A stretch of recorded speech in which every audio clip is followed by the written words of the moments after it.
Hi everyone, my name is Mrs. God. You can call me Barbara if you like.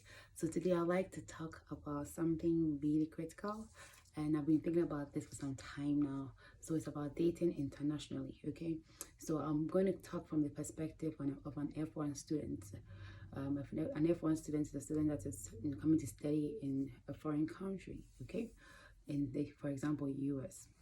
I don't know if other countries to call it F1, but whatever it is. I call it F1 from the US perspective. So if whichever country you're watching me from, I'm talking about international students. International students having relationships from home. Okay? So that's what we're talking about today. Alright, so the disclaimer I would like to push out here, number one, I'm not going to ask you, this video is not to ask you anyone to break up with their boyfriend or their girlfriend, okay? And it's also not to just discourage you or, make you feel some kind of way. It's just to tell you what you should expect.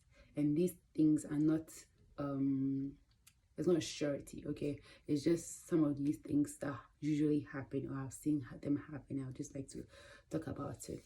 So the first thing I'd like you to know is when you are coming from abroad and you have a boyfriend or a girlfriend, just know that there are certain things that are likely to happen, be it the one traveling or the one being at home, whichever position you are standing in. Just know that, be aware, do not ignore it, and don't think that, oh, your love is so strong that nothing can come in between.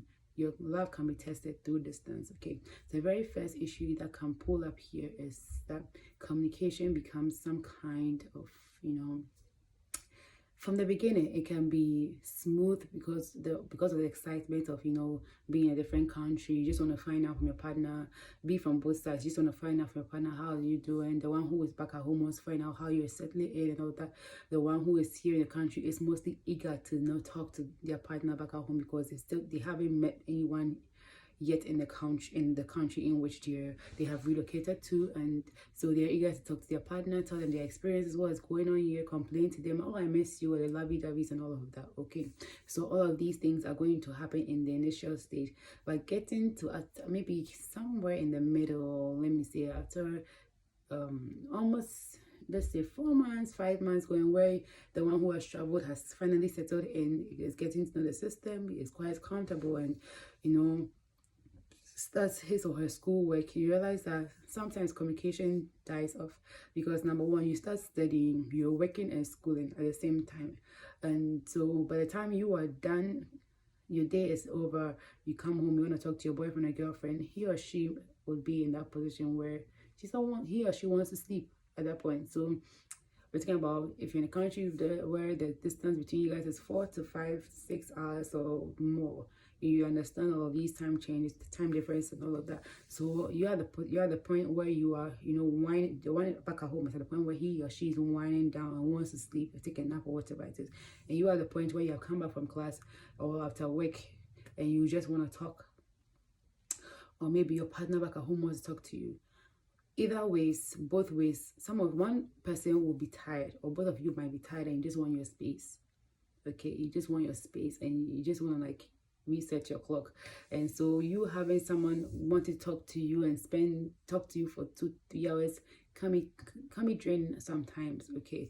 And so that's why you see that people begin to feel like their partner is bothering them. Yeah, let me use that word, not like bothering, but like, sometimes you just don't feel like talking. Some people might start giving us a little bit of attitude, not because they don't love you, but it's because of the time difference, the stress and everything starts kicking in. And so, you just sometimes want to have your space and all that.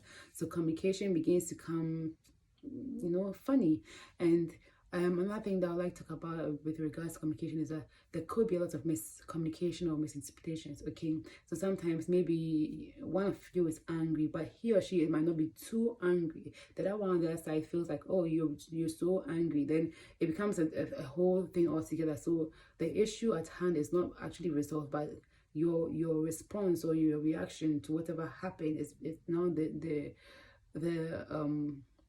what's the name, the topic at hand. You get it? So it's like communication just becomes funny sometimes the person might send you a message and you might read it in a different way, and it turns into a different situation. So because you guys are not having face-to-face interaction, when you're with the person, you can see their reactions, you can see that they're joking, you can see that they're really mad, you can see that they're not so mad, they're mini mad, but when it's over the phone, actually, what's it called, just audio call or whatever kind of communication that mode, in terms of virtual communication, you realize that it's not always the same. There are some times that it might go wrong, and so some of these things are what would happen if you're supposed to be, in terms of the communication issues and all that. And another thing, and the second thing, issue that might pop up might be meeting new people. Okay, so when you relocate to a different country, we're all excited because you meet people from different countries, wherever, like different places or walks of life, and so you're excited to meet new people. Now, what onto you if somebody from a different country or wherever begins, if it could even be from your own country, begins to gain interest in your partner, the one who has relocated? It can be daunting, it can be draining.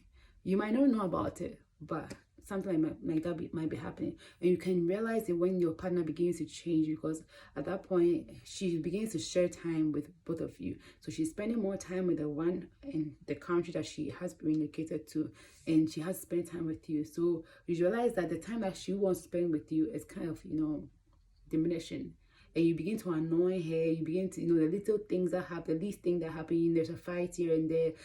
You can't, he or she doesn't really want to resolve issues, because she knows that if she resolves issues with you, she has to, he or she has to start the communication, everything begin to flow. But when issues are not resolved, the person cuts the call, you also cut the call, he or she runs off to the other person. And it's much more fun because that person has the advantage of proximity and you are at a distance. That's the barrier between you and them. And if you both are in the country, you're in the same country, when you guys fight or you have issues, you guys can meet each other after once in a while, you talk things out, then you forget about everything, and you start, you go out again, everything just starts afresh and you guys just move on with your relationship. But if you are both in different countries where you are thousands of miles away, you can't easily travel, you have to go through the visa process and all of that, you know very well how this thing can be. Like, when there's an issue, it becomes it's quite gruesome when you have to resolve issues, especially you have a partner who might be the naggy type, or wants always pull issues, or drag issues, sorry, or always wants to be pampered. Like, if he or she gets angry, he or she wants you to be the one to apologize.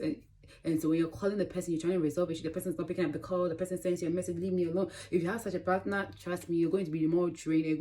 That thing is going to draw you to whoever is available in the country that you have been relocated to. Okay, and so it's these are some of the things that happen when you have a partner that travels, or you are the one who travels. Just expect some of these things. Okay, and so I'm not saying that break up when you know that you're supposed to, when you know you're going to travel. The best thing you're supposed to do, if you're in a relationship and one of you has the opportunity to travel, you have to sit down with yourselves and know exactly what you both want. I know some people, what they did what they did when they found out that one of them was supposed to travel, some of them got married quickly. I'm not saying it's the wrong thing. If you guys know what you're really after, and if you know very well that you really want yourselves, the best thing you can do is to just quickly get married, love each other. So even that one, if a person sees another person somewhere, it's people can still cheat though, but if a handful of people will stay faithful, okay, and they keep on running back to their countries to see their husbands or their wives or whatever it is. But we do have some exceptions here and there. Let's not even focus on those ones, but we're talking about people who are really know what they want and who are faithful and all of that. So the best thing you can do is to get married quickly if you feel like time is right and all of that. Just settle everything so that when you travel, your partner can come look for you, or you go, whatever the exchange or engagement may be, just settle that. If you know very well you're not there yet, maybe you met your partner months before this whole opportunity came through, you should be expecting things like that, because probably the foundations might have not been, solidified. Okay, sorry, forgive me. So things might have not been solidified. Okay, and the love might have not been given a chance to grow, and so you now going to have a virtual communication or virtual, building of relationship, which most of the time doesn't really work. It does work with people who really know what they want. If you're that kind of person who knows what you want, your partner is also that kind of person, kudos, like you're in the best relationship ever. But if you have somebody who is kind of wiggly and doesn't really know what they want today, they are wavering, tomorrow they are here, they are there, then you're going to have a problem. So such relationships these are the ones that you might find people interrupting here, and then you might hear that your partner has a boyfriend, a girlfriend in another country, and the person starts giving attitude. Tomorrow they block you, tomorrow they are talking to you and all of that. Okay, so the best thing is to do is to get married. If you know you're not settled within yourselves that this is the person I want, just break up, and then you guys can move forward your life.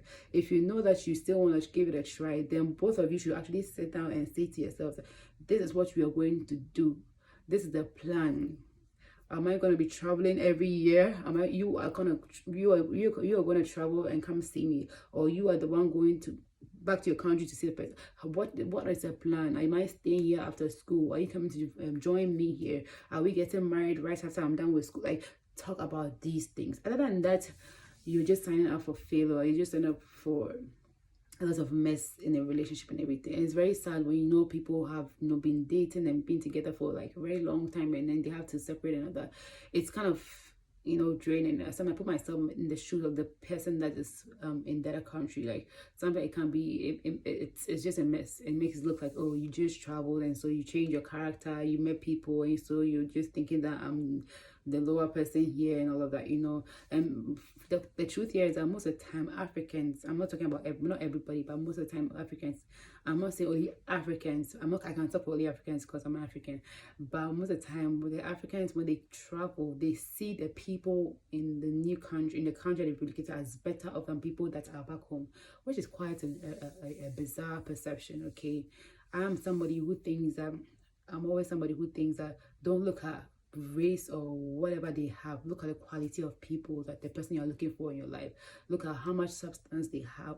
What do you need as a person? Where are you going? Who are you? Then begin to like jot down your needs, your requirements. What kind of person are you looking for to be a life partner? Okay, then you can look for people like that. But don't go out and, oh, he or she is white, he or she is Indian, he or she is this, or like just running after the race, or he or she is Black American.